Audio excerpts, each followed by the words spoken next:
আগারোর Gantt এই egg boiler and পোচারটা কিন্তু আমার সকালের জন্য ভীষণ একটা হেল্পফুল, মানে আমার ভীষণ কাজে দেয়। একদিকে ভাত বসাই, একদিকে টিফিন বানাই, কিসে আর বসাবো ডিম সিদ্ধ।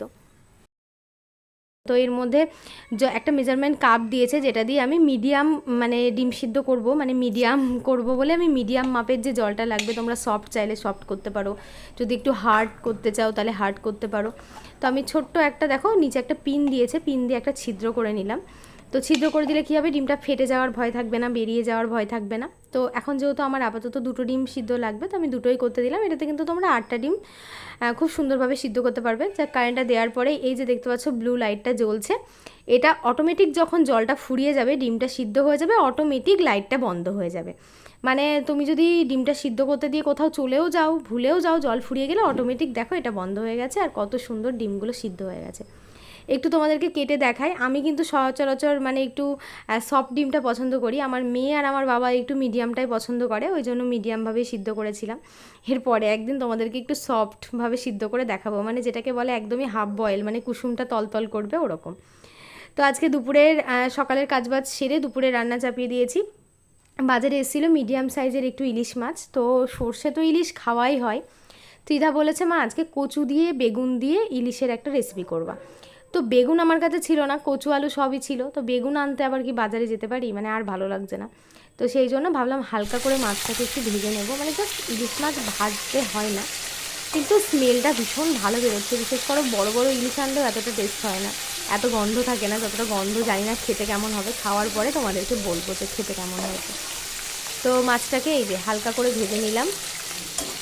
মাত্র স্নান করে উঠলাম, চুলগুলো পুরো ভেজা, আজকে মাথায় অনেক তেল দিয়ে স্নান করেছে। আর আমার বাবা এদিকে তেল মাখতে বসেছে, সর্ষের তেল এই গরমের মধ্যে কি করে, আসলে বাবাদের একদম অভ্যাস হয়ে গেছে, এত গরমে একদম ডোলে ডোলে ডোলে গায়ে সর্ষের তেল মাখবে।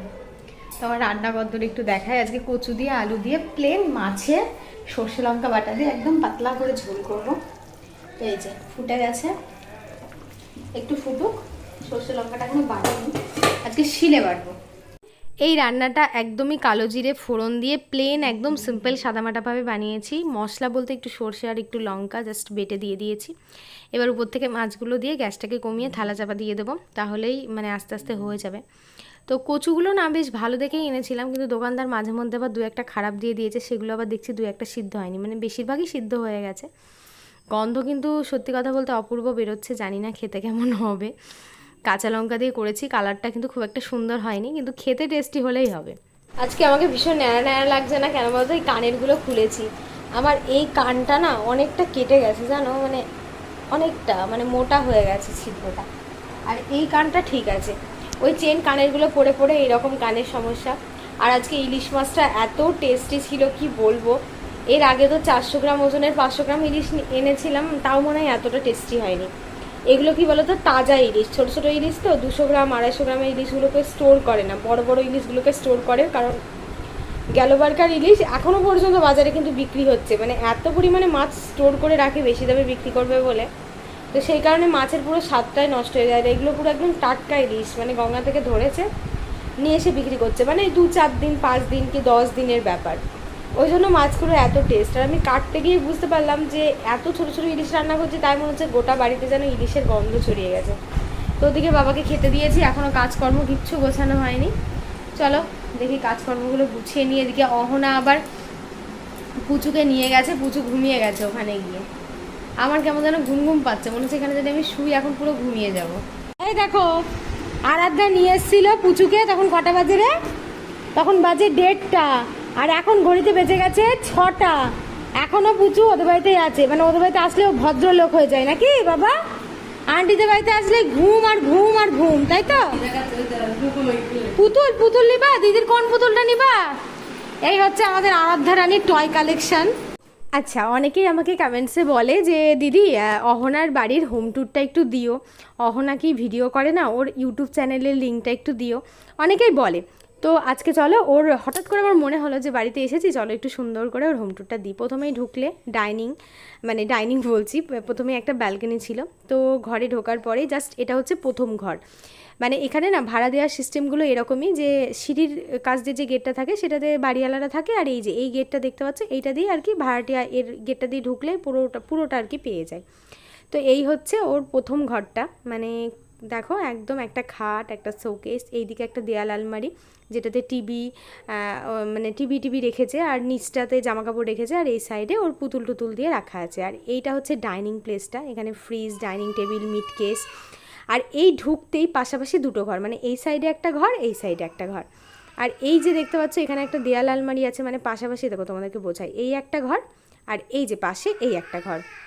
তো এইটা হচ্ছে মেন বেডরুমের সাথে হচ্ছে তোমার মেন বেডরুমে খাটটা রেখেছে। মানে খাট তো দুটো আছে, একটা কাঠের একটা স্টিলের, ও দুটো খাটই ওখান থেকে নিয়ে এসেছে। মানে ওর অ্যাকচুয়ালি সংসারে যা যাবতীয় জিনিস ছিল মোটামুটি ও পার্মানেন্ট থাকবে বলে কিন্তু সমস্ত কিছুই ও নিয়ে এসেছে। আর এই যে র্যাকটা দেখতে পাচ্ছ এর মধ্যে খুব সুন্দর করে আরাধ্যার ছবি টবি এটা ওটা, মানে ঘরে যা সামগ্রিক জিনিস থাকে আর কি সেগুলোই সাজিয়ে রেখেছে। আর সব থেকে ভালো ব্যাপার হচ্ছে এই যে দেয়াল আলমারিগুলো থাকলে কী হয় বলো তো, টুকটাক জিনিসগুলো একটু সাজিয়ে গুছিয়ে রাখা যায়। আর এটা হচ্ছে আলমারি, আর এই ঘরেই লাগানো হয়েছে, যেহেতু এটা মেন বেডরুম, মাস্টার বেডরুম, ওই জন্য এসিটা এই ঘরেই লাগিয়েছে। তো এখন যেহেতু একটু সন্ধ্যা হয়ে গেছে ওই জন্য আর কি আলোগুলো জ্বালিয়ে দিয়েছে, একটু অন্ধকার ব্যাপার আসছে। যদি দিনের আলোতে করা হতো তাহলে হয়তো আরও সুন্দর, আরও ভালো আসতো। এরপরে চলো কিচেনটা দেখাই তোমাদের। এই হচ্ছে আমাদের মহারানীর রান্নাঘরটা দেখো। আর এই অ্যাকোয়াগার্ডটা হচ্ছে ওরা নতুন নিয়েছে, ভীষণ ভালো, মানে ফিচার্সটা আর কি খুব ভালো। আর এই হচ্ছে গ্যাসের ওভেন। তো এবার আমি একটু জল খেতে যাই, ম্যাডামকে ভিডিওটা করতে দিয়ে। তো এটাতে না একটা খুব ভালো জিনিস জানো তো, গরম জল আর ঠান্ডা জল দুটোরই ব্যবস্থা আছে। অনেকে বলে যে গরম জল তো শুধু শীতকালেই লাগে, গরমকালেও গরম জল লাগে। আমি একটুখানি খাই গরম জল, বুঝলে তো? ওটা তোলো। এটা আবার খুব সুন্দর সিস্টেম যে চাইল্ড লক করা, কেমন হচ্ছে তো কি সুন্দর একদম, মানে এত গরম জলটা। মানে বিশেষ করে আমরা যখন রান্না বান্নাতে গরম জল ব্যবহার করি, আলাদা করে গরম করে নিতে হয়। সকালবেলা ঘুম থেকে উঠে গরম জল খাই, যেমন আমার জন্য গ্যাস হলে গ্যাসের ওষুধ তো খাই না, গরম জল। এটাতে চা, ম্যাগি দিলে আমি এরকমই নেবো, গরম জল ঠান্ডা জলের অপশন যেন দুটোতে থাকে। আর এই গরম জল যদি এখন খাই আমার মুখটা পুড়ে যাবে, মানে যে পরিমাণে এই যে ধোঁয়া বেরোচ্ছে দেখতেই পাচ্ছ। এর সাথে একটু ঠান্ডা জল মিশিয়ে, এটাতে কিন্তু নুডলসও হবে জানো তো, এরকম গরম করে ব্যাস। কাপ নুডলস যেগুলো হয়, এমনিও হবে, পুরো এত ফুটন্ত, তুমি যতটা রাখবে তত ফুটন্ত বেশি হবে, বেশি গরম হয়ে গেছে, খেতে পারবে না বলো। ওই তো। আর এদিকে গ্যাস, এই হচ্ছে গ্যাসের ওভেন। এখানে একটা সুন্দর এই যে র্যাক আছে, দেখতে পাচ্ছ, ছোলা ভাজা, চাল ভাজা, চিড়ে ভাজা যা আছে। দুটো খাও ছোলা ভাজা। আমি আমাদের ছোলা ভাজা খেয়েই নি, এর মনে হয় মানে এনে রেখে দিলে আমার নষ্ট হয়ে যায়। খাওয়াবি না মানে বাদাম খাবা? বাদাম না, বাদাম ওই নিচে আছে, নিচে বাদাম খাবো না, ওই নিচে পিঙ্ক কালারের ডাব্বাটা। বাদাম আর খাবো না। তো এই হচ্ছে ম্যাডামের রান্নাঘর, দেখে নিলে। যাই হোক, সবাই অনেক কমেন্ট করছিল যে অহনার হোম ট্যুর দাও, মানে অহনা এখানে এসে ওই ফ্রিজটা কিনেছে। ফ্রিজটা ভীষণ সুন্দর, আমার তো খুব পছন্দ। ফ্রিজটা অনেক জায়গা, মানে ওর একজনের জন্য মানে বেশি হয়ে যায়, ফাঁকা থাকে পুরো। দেখতে খুবই সুন্দর। এসিটাও নিয়েছে এখানে এসে, সবই এখানে এসে অ্যাকোয়াগার্ডটা নিয়েছে। আর বাদবাকি টিভি, খাট, আলমারি শোকেস এগুলো শ্বশুরবাড়ি থাকতেই ছিল। চলো আজকের ভিডিওটা এখানেই। সবাই ভালো করে সুস্থ করে সাবধানে থেকো। নেক্সট ভিডিওতে দেখা হচ্ছে। ভিডিওটা শেষ করার পরে আবার আমাকে শুরু করতে হলো, কারণ আরাধ্যার রাগ হয়েছে, ওর পুতুলগুলো আমি কেন দেখাইনি। তো টয় কালেকশানগুলো একবার তোমাদেরকে দেখিয়ে দিই। এখানে খুব সুন্দর একটা ভেড়া, স্কুটি, টকিং টম, ফ্লাওয়ার্স আছে। আর এই যে এইখানে দেখতে পাচ্ছ একটা চেরির গাছ, সুন্দর পাড়া চেরি, আমাকে আবার কাছের ভিতর থেকে হালকা হালকা দেখা যাচ্ছে। আর তারপরে একটা জগন্নাথের, যেটা ওরা পুরীতে গিয়ে নিয়ে এসেছিলো আর কি। তো মানে ভাবলাম যে ওর টয় কালেকশানগুলো দেখে দিই। সত্যি কথা বলতে একটা সময় টয় কালেকশানের ভিডিও ইউটিউবে এতটাই ভাইরাল ছিল যে আমার মেয়ের যখন টয় কালেকশানের ভিডিও করেছিলাম তখন যে কত ভিউজ হয়েছিল, মানে কয়েক লাখ ভিউজ হয়েছিল, কারোর তো মিলিয়ন ভিউজ হয়েছিল। সুন্দর একটা বুলেট, আর তারপরে এই রিক্সাটা, মানে রিক্সা আর এখন সাইকেলগুলো বেরিয়েছে, মানে এত সুন্দর, মানে অরিজিনাল যেমন হয় সেম টু সেম তেমনই মানে ছোট কপি আর কি বার করা হয়েছে। আর এখানে একটা মানে কমলা লেবুর গাছে সুন্দর কমলা লেবু ধরেছে। আর আরাধ্যা ভীষণ গোছানি, মানে ও কোনো খেলনার জিনিস নষ্ট করে না, মানে ভেঙে ফেলা, হাতে নিয়ে ছুঁড়ে ফেলা, কারণ ও তো এখন অনেকটা বড় হয়ে গেছে ধরো।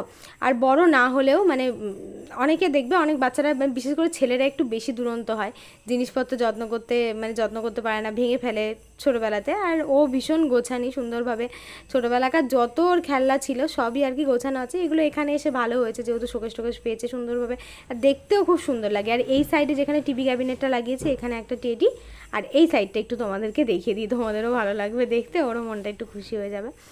তো এই যে এখানে হচ্ছে ছোটো ছোটো দেখো দুটো গোপাল ভাঁড় আছে। এইটা হচ্ছে আমার বাবা আবার এই কদিন আগে এসেছিলো ওখান থেকে আর কি এনে দিয়েছে।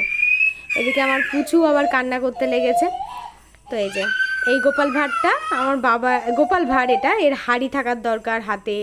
তো আমাদের বাড়িতেও দেখেছো একটা গোপাল ভাঁড় আছে এই টিভির উপরে। এই যে এই পুতুল, আমার এই পুতুলগুলো দেখলে জানো তো ভীষণ ভয় লাগে। আগেই মানে সেই কি বলে পুতুলের প্রতিশোধ একটা বই দেখেছিলাম, তারপর থেকে আমার পুতুলের প্রতি এত ভয়। দিদার বড় বড় পুতুলগুলো আমি ঘরে রাখতাম না, বাইরে বার করে দিতাম, মানে আমার ভয় লাগতো, মনে হতো পুতুলের মধ্যে মনে হয় জীবন চলে আসবে। তো যাই হোক, একবার শেষ করে দিয়েছিলাম, আবার এখন একবার বলছি সবাইকে আজকের ভিডিওটা এখানেই শেষ করছি। সবাই ভালো থেকো, সুস্থ থেকো, সাবধানে থেকো। নেক্সট একটা ভিডিওতে দেখা হবে খুব তাড়াতাড়ি। টাটা।